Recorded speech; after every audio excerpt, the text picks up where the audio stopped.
The way I had originally put the hooks onto the flyer was incorrect. What I had originally done, as you see here, the hooks are now on the back side of the flyer, and they are facing almost straight down, which is what the double belted spinning wheel is that I have. Is the hooks are actually straight down on the front. So this is the key, to keep the hooks below, as much below the wing of the flyer as possible for spinning a yarn in either direction. That'll keep the yarn basically somewhat tame. The mistake I had made on my first flyer is I had an ugly big gold hook like this, and I had it literally off the face of the flyer. The key really is to keep the hook facing down. Depending on how you spin the yarn, whether it's a Z-twist or nest twist, the hook can cause some trouble if you have it perpendicular with the flyer. When I was doing a Z-twisted yarn where the flyer is going in this direction, and here would be your, imagine this being your fibers that are being pulled around, the fibers were actually riding up and off the hook. The reason I had made that mistake with the design of the flyer was because I was missing the flyer. I was missing this whole assembly. All I had to go on by was the bobbin. So I didn't have a whole lot to go on.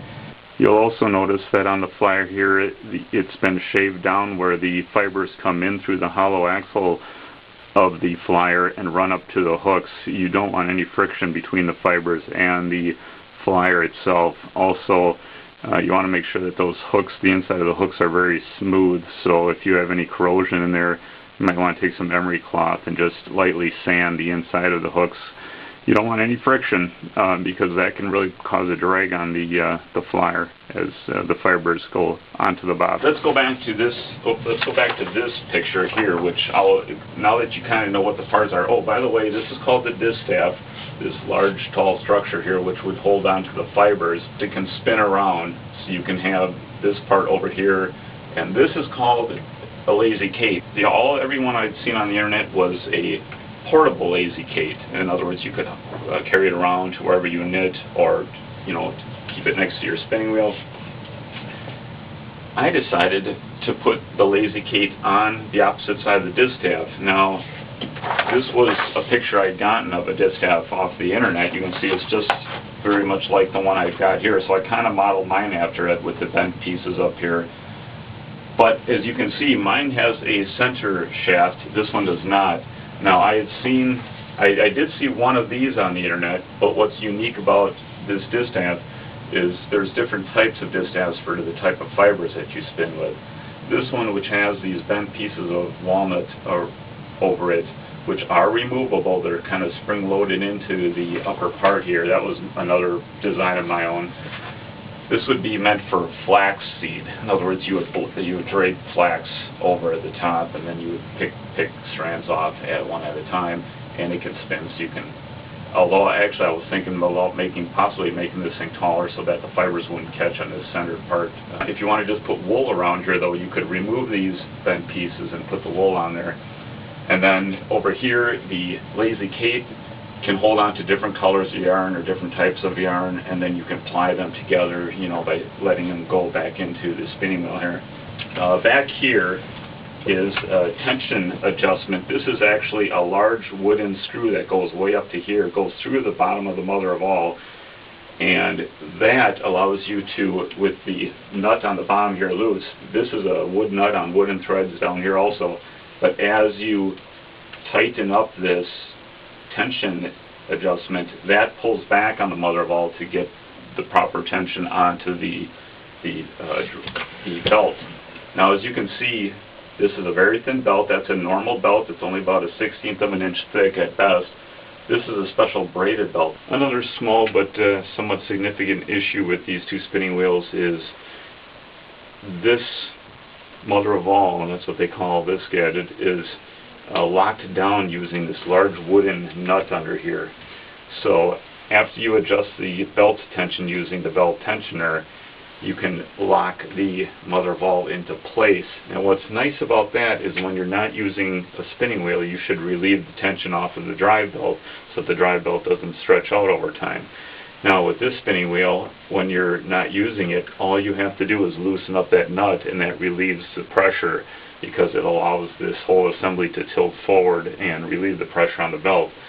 This type of spinning wheel does not have the locking nut on the bottom. It just has this heavy-duty tensioner. So every single time you use the spinning belt, basically you have to tension it, and then when you're not using it, you should, relax it again. So that's one kind of nice issue about having the lock nut on the bottom.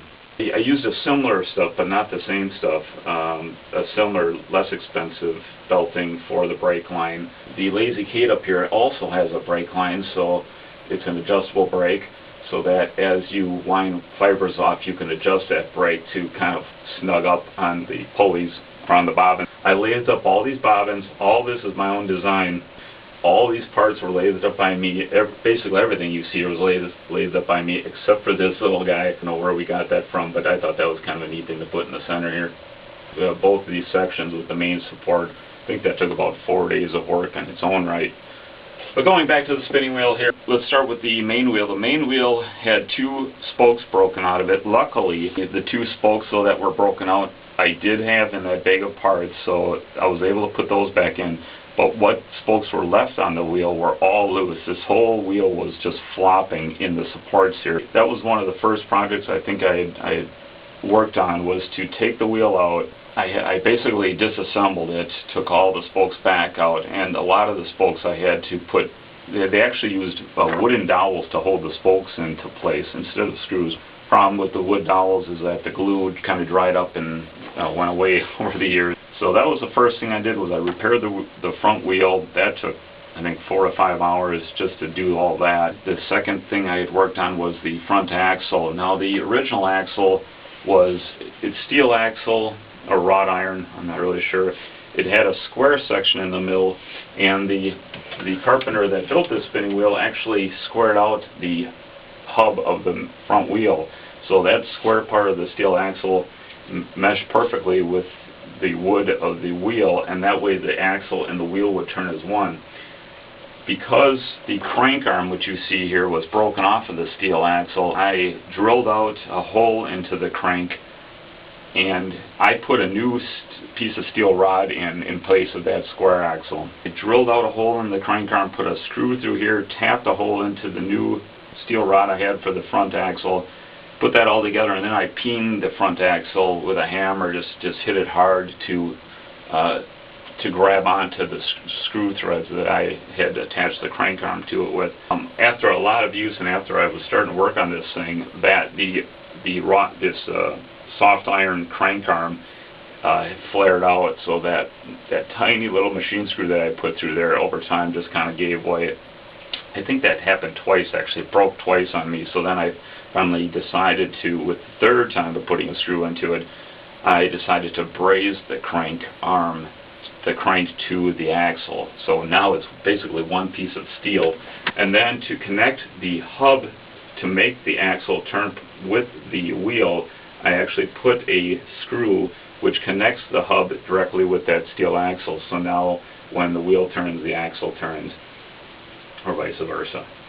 The tension, that wooden tension screw, was broken in half right at its weakest spot there. There's actually a narrow spot there to keep that in place, so that if you take the nut off and all that, this thing just won't fall out. There's a little wooden pin that goes alongside that narrow spot. So anyway, it had cracked in half, so that was another thing I had to repair. This hole back here where that tension screw goes into was all cracked out, so I had to repair that. The treadle, as you can see, was broken off. That was leather straps that I had to put back on. The leather strap that held the treadle to the footman, that was so badly worn that it was just falling off of the crank, so I had to make a new footman.